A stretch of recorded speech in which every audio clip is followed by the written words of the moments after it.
saya hormati Bapak Ibu Guru, yang saya banggakan anak-anakku sekalian, tiada yang pantas untuk kita ucapkan selain puja dan puji syukur kita kehadirat Allah Subhanahu wa Ta'ala, karena atas nikmatnya baik itu berupa kesehatan maupun kesempatan, sehingga hari ini kita mampu untuk berdiri tegak untuk mengikuti apel setiap hari Senin. Anak-anakku semuanya perlu diketahui kenapa kita mampu berdiri tegak seperti saat ini, itu karena Allah telah menciptakan sebuah sistem organ, namanya adalah sistem udara.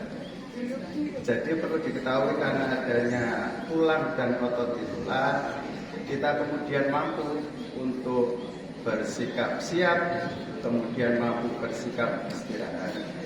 Karena memang otot itulah salah satu sel yang hanya mampu, yang lain tidak, itu mampu berkontraksi, sehingga mampu menggerakkan tulang belulang.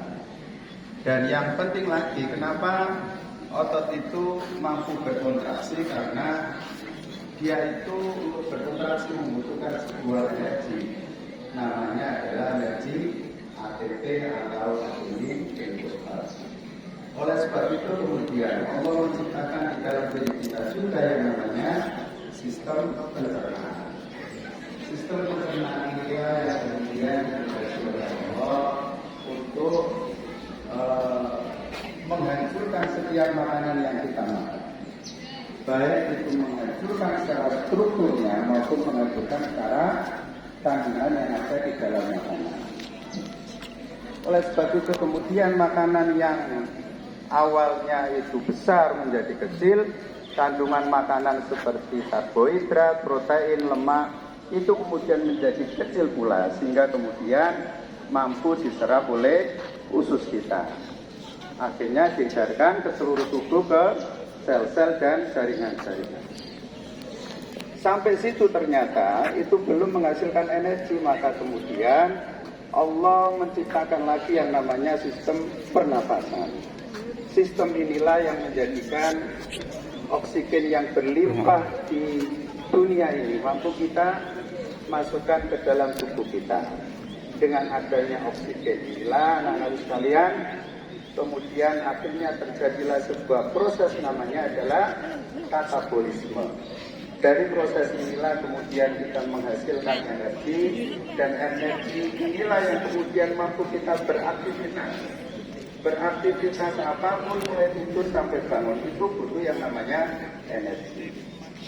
Anak-anakku mungkin ini sepele, tetapi ketika kita memahami ini semua, maka kita diharapkan akan lebih mensyukuri apa yang kita dapatkan. Kemudian diharapkan pula kemudian kita keimanan dan ketakwaan kita akan bertumbuh. Oleh sebab itu ilmu itu penting anak-anakku. Oleh sebab itu butuh perjuangan memang untuk mendapatkan ilmu, akan tetapi memang dengan kondisi sekarang yang luar biasanya teknologi itu mempengaruhi kita, sehingga kemudian kita akhirnya bermalas-malasan. Oleh sebab itu memang seandainya kalian kok tidak